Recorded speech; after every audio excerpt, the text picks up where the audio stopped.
The title of this talk is Milking Stool Dharma. A milking stool has 3 legs to it, just as a complete Dharma practice has 3 aspects to it. As you will see, this is a reformulation of the Noble Eightfold Path, and I will discuss the correlation later. I chose this topic because one of the transitions you want to make in your Dharma practice over time is from your worldly life being the focus and centerpiece of how you live to the Dharma being the focus and centerpiece of how you live.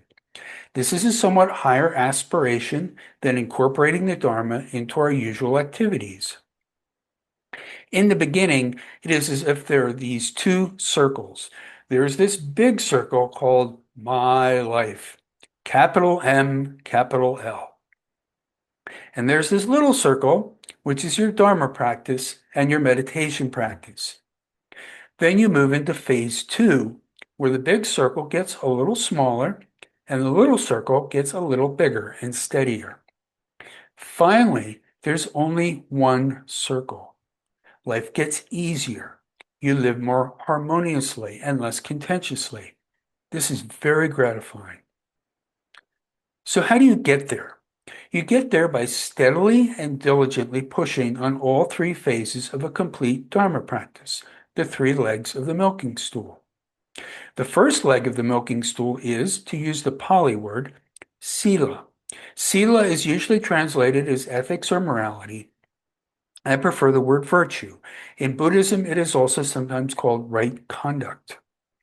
One thing that is interesting about Buddhism is that it is what is called an orthopraxy. I'd never heard the word until I came to Buddhism. An orthodoxy is a belief system. An orthopraxy is a system of behavior. It is more like a code of conduct. When you formally become a Buddhist, you do 2 things. One is to take refuge in the Buddha, the Dharma, and the Sangha. The other is to take the precepts. The 5 precepts are the basis for all Buddhist practice. They show up so often in the Pāli Canon that I suspect that they appear more frequently than any other topic. The 5 precepts have as an underpinning the practice of generosity. The practice of generosity has as its underpinning the practice of gratitude. We live in this materialistic culture that places so much emphasis on what we want. Gratitude is feeling grateful for what we have, even if that isn't very much. In Buddhism, we talk about the 4 requisites. These are food, clothing, shelter, and medicine. These are the essentials for living. And when you think about it, we don't really need all that much to sustain ourselves. Buddhist monastics live in simple huts called kutis. They eat 1 meal a day. They have 3 sets of robes. When they're sick, the other monks and nuns take care of them. They have a handful of personal items like a begging bowl, razor, toothbrush, and so on, but they own very little. Yet they live lives of gratitude because they have found the greatest treasure of all, and that is the Dharma. If you live a life of gratitude, you feel blessed to have whatever you have, and this makes you feel that you have more than what you need. In this case, you're happy to give some of it away, and that is the practice of generosity. To be sure, we sometimes think of generosity as giving away material possessions or money, but generosity is about giving of yourself. If someone is having a bad day or is going through a difficult time, you can give them the gift of your attention. Sometimes people just want to know that you're thinking of them. If you think about it, gratitude and generosity are the perfect antidotes to the second noble truth. The second noble truth says that the cause of our suffering is craving and clinging. Craving is what we don't have and we want. Clinging is what we have and we want to hang on to. Generosity is about what we can give. Gratitude is about being happy and satisfied with whatever life has chosen to give us.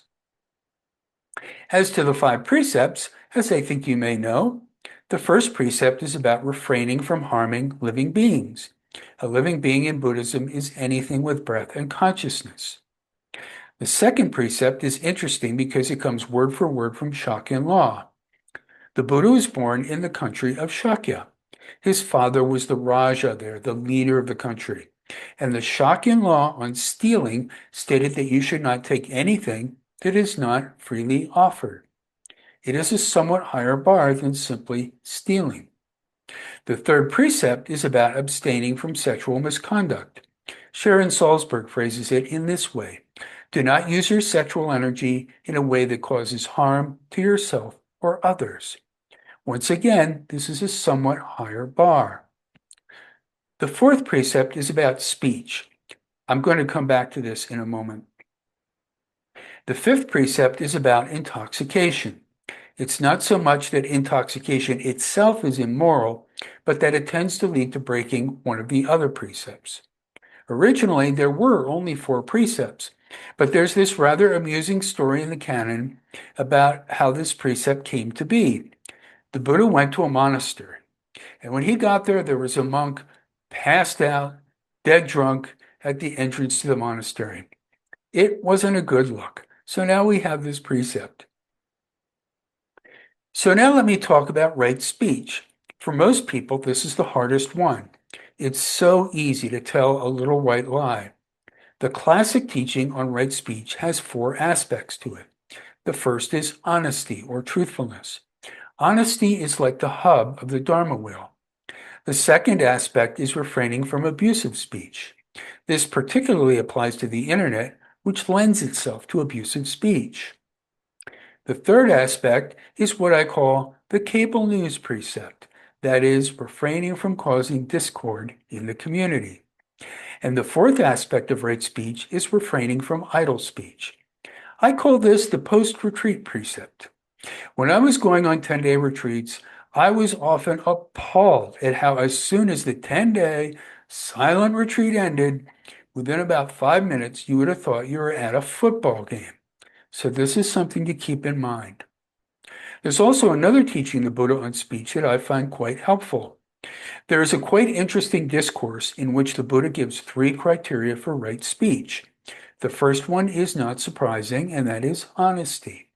The second one is that what you say should be beneficial. I've seen people say things that were true, but were also quite brutal. The third aspect of right speech is that it be timely. If someone is having a bad day, now might not be the best time. There's also a rule in business management that says praise in public, criticize in private. That is a good rule. Generally keep in mind the context in which you are speaking. Who is there, for example? Finally, let me say this is not about sugarcoating everything. Sometimes we must say something that is not necessarily pleasant to hear. If your 4-year-old is about to run into traffic, that is not the time to speak gently. Let me make 2 additional comments about sila. First of all, behaving in a noble way, a way of integrity, should make you feel good about yourself. If you do something nice for someone, give yourself a little virtual pat on the back. Smile. And second, of course you're going to have missteps. Don't beat yourself up over them. The Buddha himself said that in these cases, simply reflect on what happened and resolve to do better in the future. Be your own best friend and give yourself a break. So that is sila, the first leg of the milking stool. Now we come to the windmill tilting portion of the talk. I've been trying to make this case for years, and I have not had much success. But here goes. The second leg of the milking stool is the teachings of the Buddha, the Dharma itself. The Buddha talked frequently about the importance of hearing the Dharma and sharing the Dharma. The Buddha talked about hearing the Dharma because India at that time was an oral tradition. We will come back to that momentarily. The only way I know to truly understand the teachings of the Buddha is by reading the Pāli Canon. These are the words of the Buddha. They've been carefully preserved by the monastic Sangha for 2,500 years. Now, I know that many and probably most of you have favorite Dharma books and Dharma teachers and so on, and that's fine. But let me tell you a story. I began to meditate in 1991, and for 4 years I did what I think a lot of people do. I practiced in all 3 major traditions, Tibetan Buddhism, 2 different Zen Sanghas, this tradition, insight meditation. I read scores of books, went to retreats, listened to endless Dharma talks, and so on. I will bet that a lot of you can relate to this.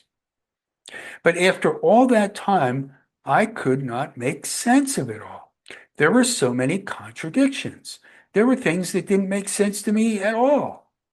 Teacher A argued one case, and teacher B argued the opposite case. In one Zen Sangha, they told me not to read the Buddha's original discourses. They told me that they were repetitive and boring. But I got tired of being told the Buddha said this or the Buddha said that. I wanted to know what the Buddha actually said. Serendipitously, in 1995, to some fanfare, Bhikkhu Bodhi published a new English translation of the Majjhima Nikāya, the middle-length discourses of the Buddha. Nikāya means collection. There are 5 Nikāyas in the Pāli Canon. The first 4 are the important ones, and I think most people agree that the Majjhima Nikāya is the central work in the discourses of the Buddha. So I bought a copy. It's big. The discourses are 1,000 pages, and there are another 200 pages of endnotes. It was a daunting task. As it turned out, despite all my practice, I knew little about the Dharma, and I knew nothing about the India of the Buddha's time. I went slowly. I read all the endnotes, without which I would have not have understood anything. I wasn't used to the rhythms and cadences of the Pāli Canon. It took me a year. But little by little, the Buddhist Dharma opened itself up to me. I remember reading the last page of the last discourse. I had quite a feeling of satisfaction. I made it. I ran the marathon. As I closed the cover to the book, 2 thoughts leapt into my mind. The first one is that the Buddha's teachings hung together like a beautiful piece of engineering. I'm a retired engineer, and while I was not a civil engineer, I had this image in my mind of the Buddha's teachings being like a suspension bridge. I happen to love bridges because of their elegance. My favorite bridge is the famous Bunker Hill Bridge in Boston. It seems like a crime that people drive across it. They should just look at it and appreciate for its beauty. And that is how I look at the Buddhist Dharma. 19th century Western scholars used 2 words to describe the teachings in the Pāli Canon: coherent and cogent. Coherence is what I just described. Like many of you, I grew up in a Christian household. I read the Bible. The Bible is full of contradictions and inconsistencies. Some passages are downright disturbing. But I didn't find any of that in the Majjhima Nikāya, and I was quite overwhelmed by that. I still am. But immediately following that thought was that what I had just read was not anything like what I had read or been taught previously. 2 things stood out to me. One was the importance of rebirth in the Buddhist teaching. The other was the practice of jhana, that's spelled J-H-A-N-A.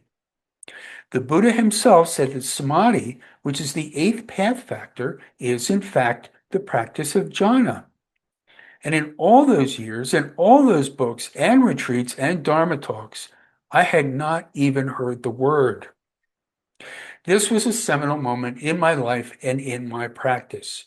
I went on to read the rest of the first 4 volumes in the Pāli Canon, the Dīgha Nikāya, the Saṁyutta Nikāya, and the Aṅguttara Nikāya. I went looking for teachers that taught in a way that was consistent with what I was reading. To this day, the only way in which I know you can learn the Dharma is to do what I did and read the first 4 of the 5 Nikāyas in the Pāli Canon. I know this is a tall order, but let me offer this. In my biography of the Buddha, which is simply called The Life of the Buddha, there is a description of the oral tradition in India at that time. Apropos of the criticism of the Pāli Canon as being repetitive and boring, I think this view lacks an appreciation for how the discourses were composed, memorized, and transmitted. Ancient India had a language technology that facilitated this process. If you were an educated person at that time, you would have learned all kinds of rhymes, rhythms, and language constructs. These discourses are more like poetry or music, and I think if you understand that, and if you can imagine sitting around a campfire hearing someone recite them, they take on a richness and beauty. I would also suggest that you read them in the same order that I did. That is, the Majjhima Nikāya, the Dīgha Nikāya, the Saṁyutta Nikāya, and the Aṅguttara Nikāya. For what it is worth, this took me 5 years. This is not a race. This is slow food. If you can only read one volume, read the Majjhima Nikāya. Finally, on the topic of the Buddha's discourses, let me mention the best resources. The benchmark translations of the Majjhima Nikāya, the Saṁyutta Nikāya, and the Aṅguttara Nikāya are those by Bhikkhu Bodhi. For the Dīgha Nikāya, the best translation is by Maurice Walsh. This is a wonderful book with a long introduction that gives a marvelous overview of the Buddhist landscape. He describes many different aspects to Buddhist mythology and so on. A good alternative to these is the partial translations by Thanissaro Bhikkhu, who's called Tan Jeff or Ajahn Jeff by his students. He's the abbot of Metta Forest Monastery in California. Bhikkhu Bodhi's translations, while wonderful, are those of an academic. Tan Jeff brings the experience of someone who can do all these practices like jhana. And then there's the website suttacentral.net. This website is administered by Ajahn Sujato, who's an Australian monk who works out of Sydney. Suttacentral.net is an invaluable resource. It not only contains the Pāli Canon, in many cases there are multiple translations of a discourse. This is helpful in cases where you're trying to understand something, but reading a different take on a discourse can be quite helpful. So these are the three different categories of renderings of the Pāli Canon. It is a treasure trove of resources. Okay, so this ends the windmill tilting portion of the talk. Now let me put all this into the context of the Noble Eightfold Path. What I just described equates to the first factor in the Noble Eightfold Path, which is right view or right understanding. Traditionally, it is believed that when you hear the Buddhist teachings, again keeping in mind that this was an oral tradition, that you would become inspired to practice. This is the second factor of the Noble Eightfold Path. This is often translated as right intention. This is fine, but I've become more enamored of the words right resolve. Resolve has a little more oomph to it. There's an element of energy, determination. The first two factors of the path are usually called the wisdom portion of the path. These are what I just described as being the second leg of the milking stool.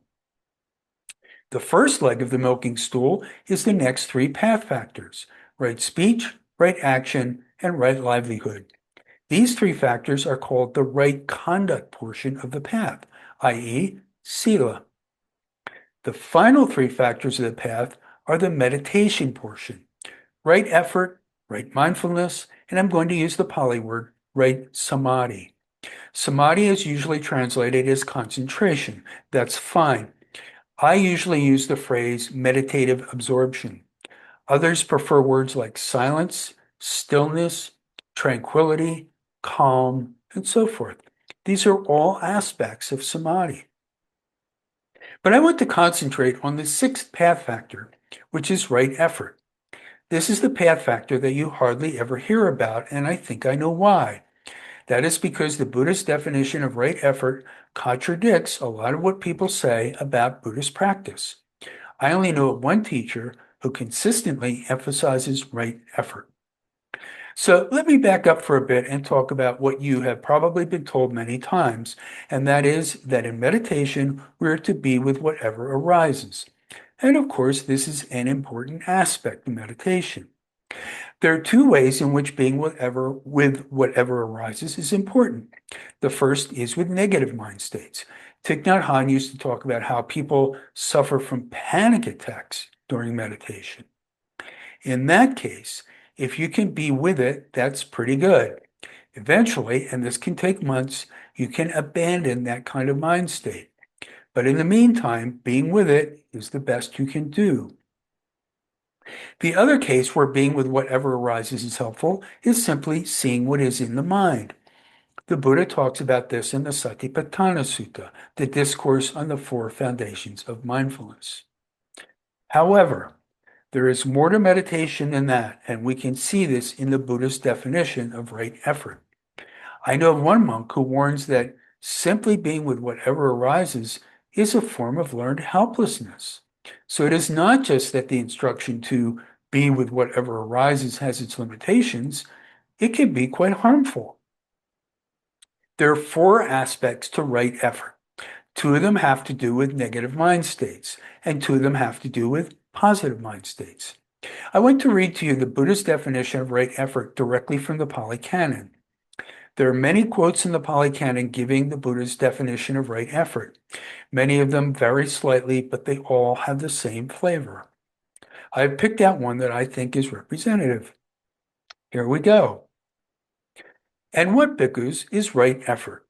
Here, bhikkhus, a bhikkhu generates desire for the non-arising of unarisen, evil, unwholesome states. He makes an effort, arouses energy, applies his mind, and strives. This is such a fascinating passage. First and foremost, what does the Buddha say we should do? We should generate desire. How many times have we been told that desire is a bad thing?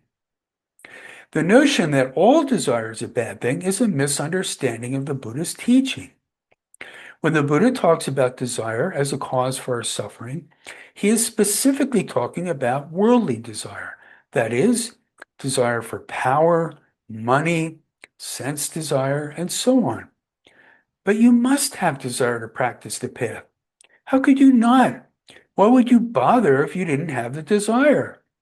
And here the Buddha is telling us specifically to arouse desire. Some of the confusion may come from the fact that while we use the single word desire in English, in the Pali language there are no less than 18 different words for desire. Pali is the technical language for Buddhism, and since desire is such an important topic in Buddhism, it makes sense that there are many words for desire. It's like the Inuit who have many words for snow. All of these words for desire have subtle variations. Most commonly, the Pali word for unwholesome desire is tanha, that's T-A-N-H-A. Tanha is often translated as thirst, as in craving. Chanda, C-H-A-N-D-A, is the most commonly used word for wholesome desire. Chanda is often translated as aspiration. The good kind of desire in the Dharma is desire to practice the path. This is sometimes called spiritual desire. This is a good and necessary thing. Then the Buddha tells us to make an effort, arouse energy, apply our minds, and strive. Once again, have you ever been told that striving is a bad thing? That is clearly not what the Buddha is telling us here. I think you can see that this is a more proactive approach to meditation than simply being with whatever arises. We're developing the mind. We are training the mind. The Pali word for meditation is bhavana. It means to develop. Because I used to do a lot of gardening, I like the translation to cultivate. That is what we're doing. We're tilling the soil, mixing in compost, planting the seeds, watering the plants, and pulling the weeds. And after diligent effort, we harvest a rich bounty. Let's go on to the second aspect of right effort. He generates desire for the abandoning of risen, evil, unwholesome states. He makes an effort, arouses energy, applies his mind, and strives. Note the use of the word abandon. This is a good word. We're not trying to push the negative mind state away. If we do that, we now have two problems. First, we have the negative mind state. Then we have the aversion to the negative mind state. This is the pushing away. Abandoning is more like opening the door to let the cat out. Now we move on to the two aspects of right effort having to do with positive mind states. He generates desire for the arising of unarisen, wholesome states. He makes an effort, arouses energy, applies his mind, and strives. I love this passage. It reminds me of the Anapanasati Sutta, which is the Buddha's most complete instructions on breath meditation. There are 16 steps in the Anapanasati Sutta, one of which is gladdening the mind. I remember the first time I read this. You mean, I thought, we're just supposed to make the mind happy? And yep, that's pretty much what it means. We often limp through the day with a mildly grumpy mind state. And if you can see that, sometimes you can just flip a switch and make it mildly pleasant.